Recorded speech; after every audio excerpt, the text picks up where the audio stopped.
Say goodbye to the dial-up days. AI integration surges.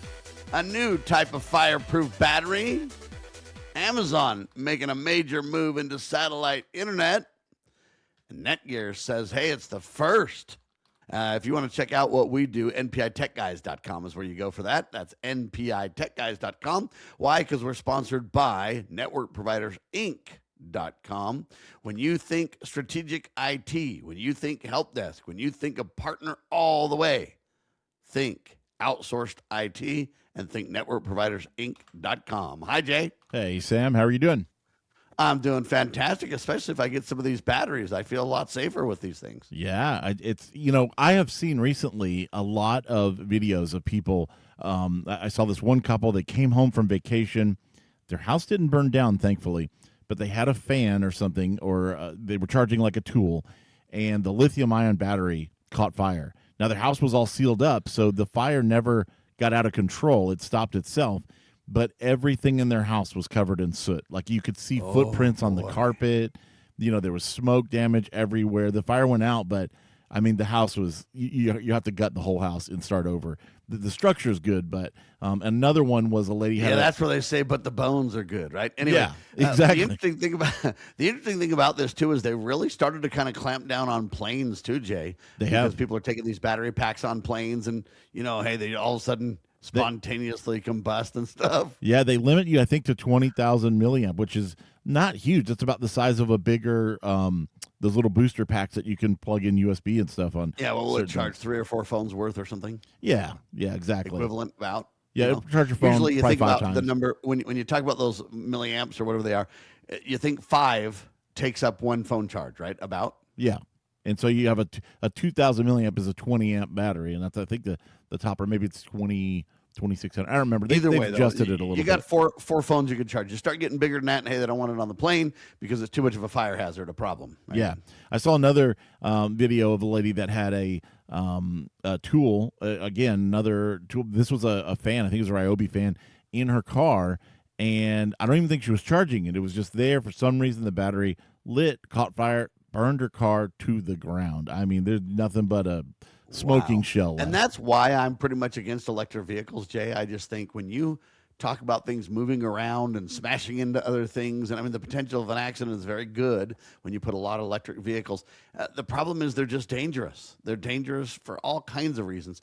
But I mean, they've even got to the point where one of these cars, electric vehicles, gets caught on fire. They're just like, hey, we're not even going to try to put it out. It's just too hot, too crazy, too gnarly. Just let it run its course, right? Yeah, you try to save everything else around it and contain the fire. And because in a lithium-ion fire, when that is going catastrophic, there's nothing you can do really to stop it. You can just try to contain it as best as you can and keep other items, structures, cars, whatever from catching. But what's down cool in the melee, yeah. Anyway, I bring it up though because I think that it's a very big concern, and I know people are kind of just turning a blind eye to it. But I really think it's a serious problem, especially think about if you had an underground parking garage with a ton of those vehicles in it and somebody wanted to do some mass destruction. Yeah. I mean, I don't even want to contemplate what would happen if you could get that whole thing, pardon the pun, fired up. Well, a new type of fireproof battery could dramatically reduce the risk of electric fires in vehicles. And this is exciting to me, Jay. This is exciting tech. It is. The researchers have developed a sodium-ion battery instead of lithium-ion battery that essentially builds its own internal firewall when temperatures rise. Instead of using flammable liquid components like traditional lithium-ion batteries are, this design uses a special non-flammable liquid that reacts to heat. And when the battery reaches about 300 degrees Fahrenheit, that liquid instantly solidifies, forming a barrier inside of the battery. And that stops the heat from spreading, prevents the chain reaction known as thermal runaway, which is what we're talking about, and which is what leads to fires or explosions in batteries. The thermal runaway has been a major concern with current batteries, where temperatures can spike rapidly and cause dangerous, hard-to-extinguish fires. In testing, these new batteries showed no fire, no smoke, and no explosion, even under extreme conditions like internal short circuits and high heat. I love it. Yeah, the bottom line is instead of trying to contain battery fires after they start, this technology aims to stop them before they ever happen. It can be scaled up, and it could make electric vehicles and even large battery systems significantly safer. And I think that's awesome. Not only could it be scaled up, but it could be scaled down too, to where, hey, you could take maybe a 30 milliamp,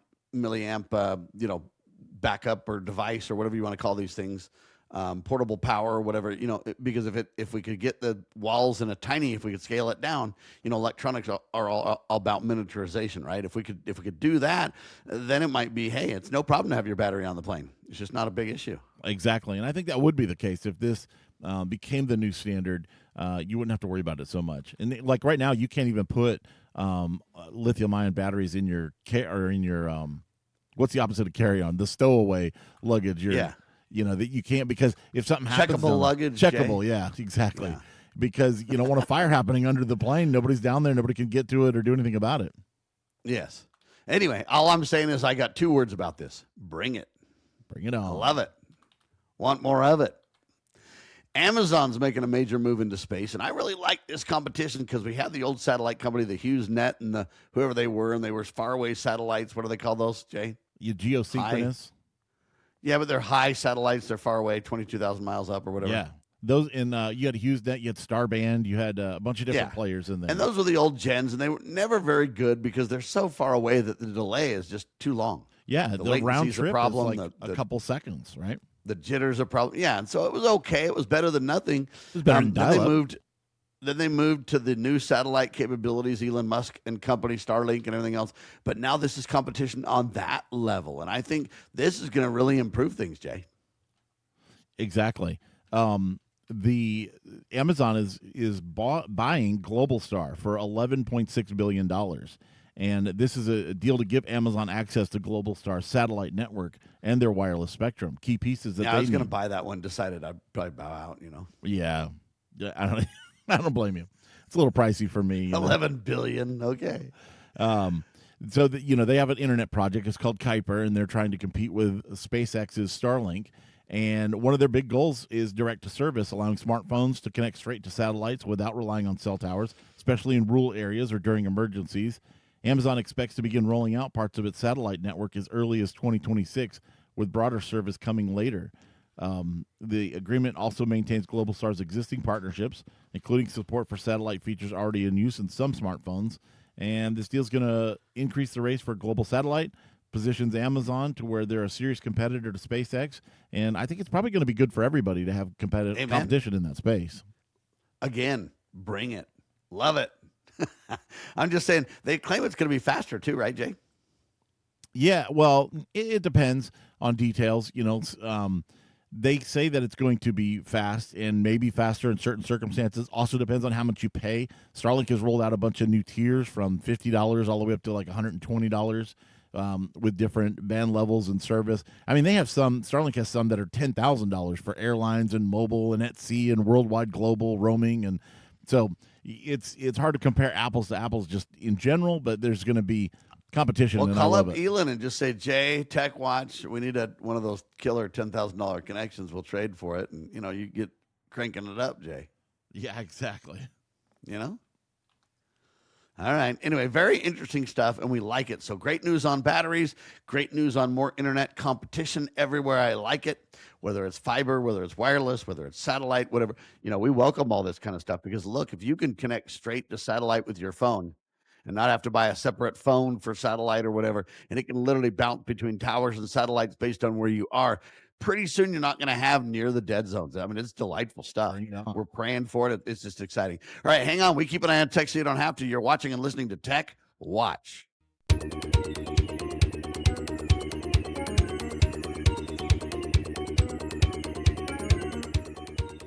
All right, Netgear in the news, ladies and gentlemen. I'm Sam Bushman. Jay Harrison's with me. This is kind of an interesting twist. I'm not sure if I like it, Jay. Yeah, Netgear is saying that they have become the first retail computer router company to receive conditional approval from the FCC as a trusted router provider. You may remember, Sam, recently the FCC said that they designated this is back in March. They said that they called for stronger safety standards and home networking, and they were even kind of not really out banning, but saying we don't trust a lot of stuff, especially from China and in government and other areas. We're not going to do this. Well, the company Netgear has said that their move aligns with the longstanding focus on security. They're intended to give customers more confidence in the devices powering their internet. The company, which is headquartered in the United States, says it's spent more than 30 years developing consumer networking products aims to meet higher standards of performance, innovation, and production. And they say they're going to continue working to improve security and help customers upgrade their home network safely. But they say, hey, we want to be in the preferred group or the trusted standard. Maybe that means they're going to start bringing production elsewhere, maybe out of China. I don't know, but we'll see. And it's pretty interesting that they're the first ones to get that certification. Well, and on one hand, I mean, I do support more secure devices. Okay, I mean, let's be very clear from a tech point of view. We always I want support more, safe, whatever you want to call them, standards-driven tech that we know is reliable and safe and secure and all that kind of stuff. I mean, I support the general concept. My problem, Jay, is more of a philosophical one, not a political one, but a philosophical one, saying, hey, you know what? I don't know that I want the government to be the decision maker on this. Is it some private group that decides? Or is it government that's going to approve? Because pretty soon, let's say that we want to create the J router. Right. And, J router then can't get certification because whatever. And they make it political or they make it. All I'm telling you is I support guidelines, organizations and bodies in the private sector that can, be the gatekeepers on this kind of stuff. But when you tell me the FCC or when, other government entities kind of decide this, how does that play around the world? And how does that play with, anyway, there's some very big discussions that ought to be around that, Jay. And access to information, the Electronic Frontier Foundation or whatever, some of these other groups, I'm sure they're concerned about it too for the same reasons. There's a real discussion that ought to happen here, Jay. Yeah, I agree with that. I kind of look at it like sort of like Underwriter's Laboratory. It's a great seal to put on things. It does increase consumer confidence, but I don't think they should be saying, hey, you can only use these or outlawing other ones. I mean, you should be able to have not only the ability to roll your own router or to use something open source or to buy from anywhere like China or anywhere else if you want to. I think it's a good idea for the government to say, hey, these are kind of approved. And maybe they even say, hey, within government, we're only going to use these certain routers or these that are approved. But for private sector and for everybody else, it should be looked at kind of like the UL label or these other organizations. Amen. And what is it called? WRT? Is that one of the Open WRT or whatever? Yeah, Open WRT is one. And I bring that up because you can buy a router and then you can basically install or whatever you want to say, replace the firmware. The firmware, which really means the operating system for the router, and you get greater control and greater functionality and capabilities, and it's out in the open source world, and it really provides some functionality for inexpensive routers to upgrade to that firmware and then, hey, have some real, what do you want to say, professional or enterprise kind of grade absolutely security and capabilities on your router. And see, I don't want that kind of stuff to go away, though, Jay. I think that's brilliant stuff. I don't, and I actually think that in this instance, the FCC may actually be looking at that as kind of their basis. Because it's open source, it's harder to sneak in weird code. And if they're not, they should be looking at that as the gold standard for where we should be kind of with routers, that project. I pray they really are. That's something important, but we thought we'd bring that to your attention too, ladies and gentlemen. Again, I don't have any problem with standards and any problem with clear, hey, this is certified, whatever. I just want to decide, be very careful of who's really in charge of deciding the winners and losers, if you will. Yeah. That's not a political discussion. It is philosophical, though, to say, hey, we want to make sure that it doesn't get co-opted by people who have other agendas. That's all. Exactly. I think it's a fair point. Say goodbye to the dial-up days, Jay. This is a very interesting tidbit because most people think, what are you talking about, Sam? It isn't so, Sam. I still use dial-up. Microsoft now is taking Windows activation fully online. Microsoft ended phone activation for Windows December the 3rd, 2025. And they just ended it, requiring all future registrations to be online only. They say it's more secure. They say it's faster, better, cheaper, smarter. Jay, I agree on one hand. I understand what they're saying, but I'm also concerned.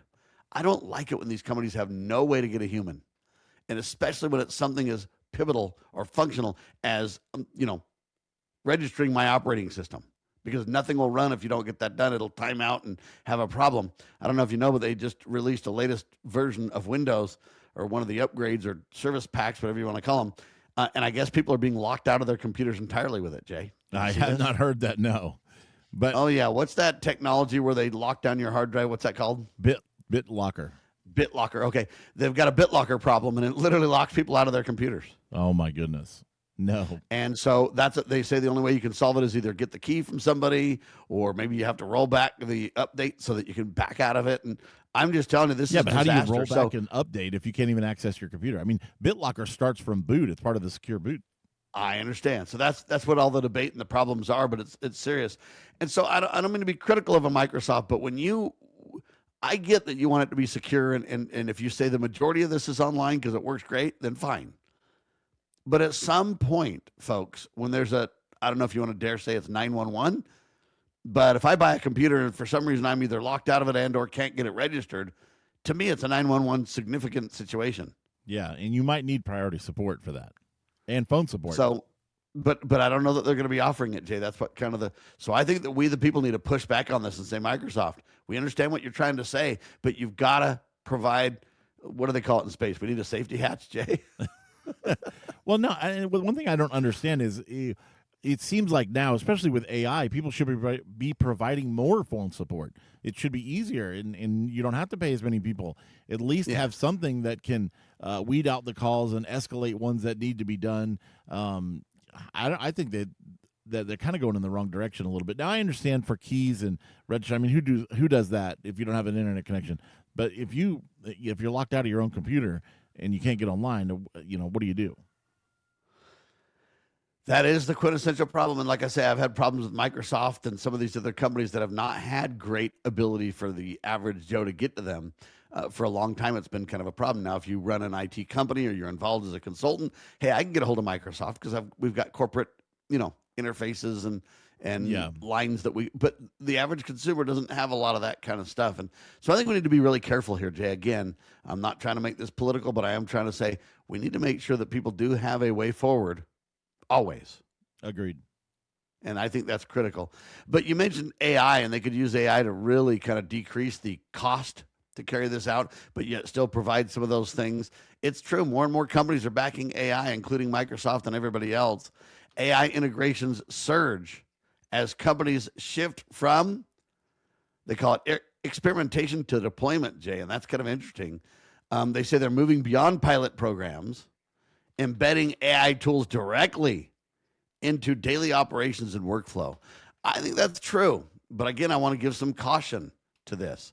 I support AI. Don't get me wrong. I'm not an AI, opposer. I like AI. I think AI has tremendous value. I think it makes good people great. I think it can really take your organization to the next level and decrease costs. And you can tie your AI to automation. I think there's real value there. But I also think that it can expose weaknesses in your company too. If you don't have your processes in order well enough, if you don't have, kind of a layout of who's responsible for what, if you don't have kind of a team to manage it, you can really fall into some pitfalls, Jay. Exactly right. There is a lot of issues with AI, and people need to make sure that the AI is working for them and not a burden. It's not troublesome, and it's not owning them. But a lot of companies are moving now from experimentation to deployment because that's where the shift is. So, in addition to that, we've got cybersecurity warnings that are rising as phishing attacks are growing more sophisticated. Experts are reporting an increased use in AI-generated messages and deepfake tactics to deceive users and to bypass safeguards. There is a lot of this going on where, and now it's getting much harder to detect. In the old days, you could see and you could, you get an email and it's poorly written, the English is choppy. That there's a problem and that this is obviously spam. AI, ladies and gentlemen, creates a value only when it does several things. Okay? There's value when it improves your return on investment, when it reduces friction in your company, when it strengthens your decision making, when it serves people rather than owns people. That's one of the big points we make on Tech Watch. Because look, I'm all for helping leadership teams move beyond hype and turn AI into measurable results and business value. That's good. The companies that act strategically now, I believe, will basically define the next era in tech. They won't chase trends. They'll build the right foundation. But you know what? You can gain a ton, but you got to do it right. And so people need to kind of settle down on AI a little bit, Jay, and in my opinion, spend their time building use cases. Where would AI really help your business? Where will it decrease confusion? Where will it automate tasks that are repetitive? Where will it decrease errors? And if you lead with clear executive direction and you basically focus on the highest return on investment opportunities, you reduce waste on software spend, you improve your workflow, your speed, your team efficiency, you strengthen security, you strengthen access to things, you reduce operational bottlenecks, you build a practical roadmap. And I support it 1,000%. As you guys can tell, I'm pretty on this. I get it. But people need to step back a little bit and find use cases, because you're going to find that some use cases are incredible. And some use cases you thought that would be incredible are going to fall by the wayside. And it's like, no, that ain't it. No. Hold on. That's not where we want to be. And over time, you're going to refine. And so think of AI as something that you certainly want to embrace, but don't think you got to be the leader on it. You'll just trip over dollars to save pennies. You'll just spend time. I mean, all these companies are still trying to adapt and figure out what they're doing. Now ChatGPT says, oh, we're going to release something just like Claude. We're going to get into this, super ability to stop software from having bugs in it and everything. I think that's great, but I think they're going overboard, because if you're not careful, the bug weeding out software will be turned around as a bug creating, backdoor creating, security crisis tool if you're not very careful. In the hands of good people, it can do wonderful things. In the hands of bad people, it'll do horrible things. So, folks, we need to slow down a little bit. We need to let society and governments and everybody kind of put guardrails on this stuff. And you need to implement it, but you need to do it by use case, a little bit at a time. And I'm telling you, you want to be what do they call that? The tortoise and the hare, Jay? Right. You want to be the tortoise in this thing. By all means, go after it. But do it in a steady, conservative, meaningful way. I hope to be your IT consultant, ladies and gentlemen. NPITechGuys.com is our website. NetworkProvidersInc.com is the website if you want to partner in IT. I'm Sam, he's Jay. We keep an eye on tech so you don't have to. Hold on, we've got more on Tech Watch.